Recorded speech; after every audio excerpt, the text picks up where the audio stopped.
Shalom everybody from Jerusalem. I just want to wish you a Rosh Chodesh Elul Tov. Wow, today is actually the first of Elul, even if we started to celebrate the new month yesterday already. And today, let's just quickly see how we can harness whatever is happening in the world and according to the Bible as well. So we've covered already the king is in the field, Ani lidodi vidodi li, and also return a wayward sons. But let's just focus on what the Bible directly says for this day. So I'm going to read from Haggai, the first chapter. And here it says, in the second year of King Darius, on the first day of the 6th month, woohoo, that's today, this word of the Lord came through to the Prophet Haggai, to Zerubbabel ben Shealtiel, the governor of Judah, and to Yehoshua ben Hotzadak, the Cohen, and the high priest. And thus says the Lord of hosts, these people say, the time has not yet come for the rebuilding of the house of the Lord.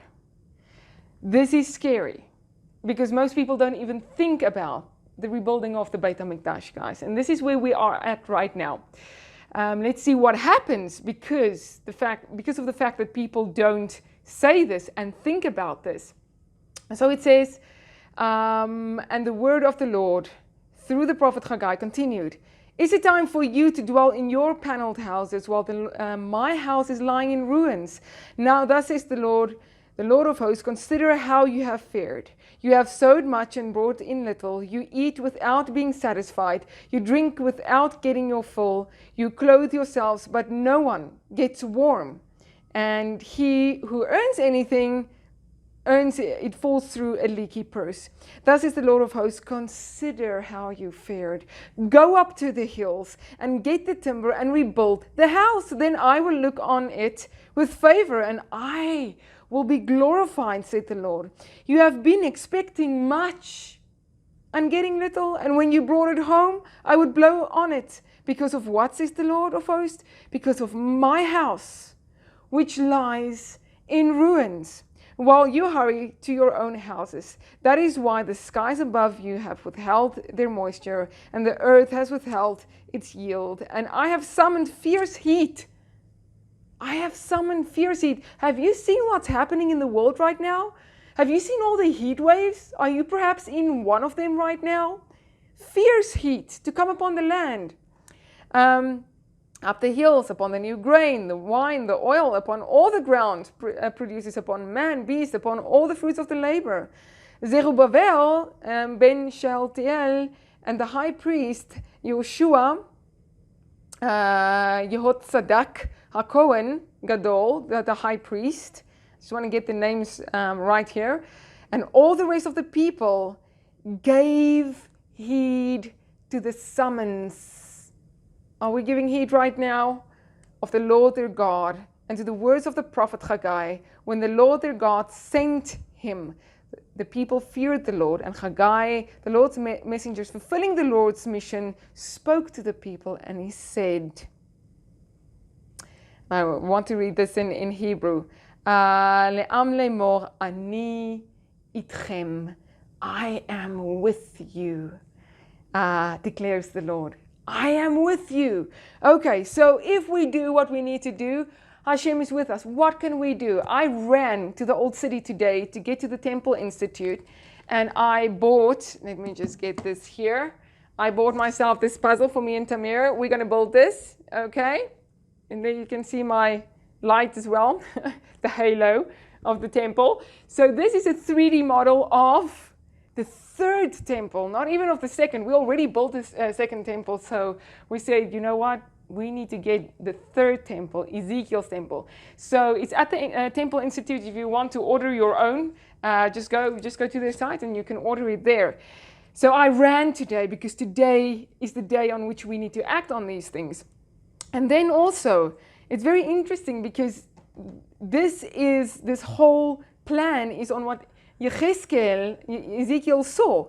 And now let's see, it's from Ezekiel 40, chapter 42, 44, where this whole thing is being discussed. And there is something in the whole return when we do tshuva, when we do repentance, it has all to do with the return to God. And he says to Yechezkel, you know what, just do this.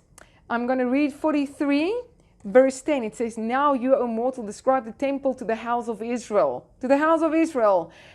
That's actually the 10 tribes. And let them measure its design. But let them be ashamed of their iniquities. So it says here, basically, if you want to translate it differently, it says that they will understand how far they have strayed from me. But let them be ashamed of their iniquities. When they are ashamed of all they have done, make known to them the plan of the temple and its layout. By looking at the temple, by studying it, something stirs in us and we understand how far we actually strayed. Because some people don't even think that the temple needs to be rebuilt. And you can only really start having your soul being stirred towards these things if you study the temple. Now also, the sages taught us that if you study the temple, even if you just read Ezekiel 40 to 44, you are already studying this whole dynamic. That already helps you and will help your soul to awaken the repentance that is needed. Also, as you know, I just want to get the book. We have the secrets of the future temple. Now, it's on the site. You can buy it. This is by the Ramchal. He actually explains the deeper meanings of every measurement that is pertaining to this temple that Ezekiel saw, because every single measurement, every hook, every this, every that, anything that goes into it basically corresponds with the spiritual flow from heaven. So the temple itself unlocks the spiritual flow, and we know right now that we have been cut off. We're living by a trickle. In the first temple, God left already. His presence never really came back at the second. If anybody thinks that there was something in the second and you can go into the Holy of Holies and whatever, the ark never even stood there. So it didn't even matter. So God's presence, and you can also see that in Ezekiel, how it literally left in stages. But now we also know that God's Shekhinah, the presence of God, is slowly returning to Jerusalem as the Jewish people are coming back, but also the 10 tribes.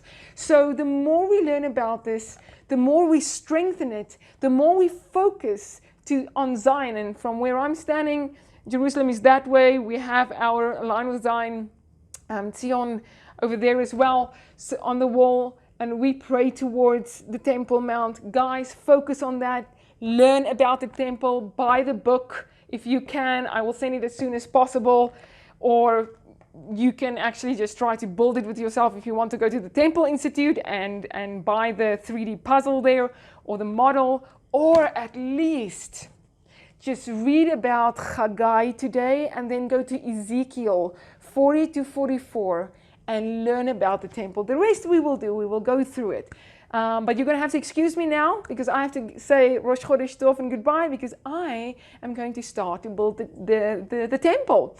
Every single thing that you are doing towards this, even in your consciousness, even in your awareness, is already building it in the upper realms and is bringing it towards us. We are partners with God, so we can do this. So I'm going to wish you a Rosh Chodesh Elul Tov. We're going to go through this thing. Hopefully soon I'm going to upload a video that I just recorded yesterday that is going to shake a little bit the world and our audiences, but it has to be, because we have to hear all these truths in Elul before we get to Tishrei. Guys, we're going for a serious judgment. You've seen it already. You see the heat. It's all in here. What are you doing about it? It's your responsibility too. Chodesh Tov.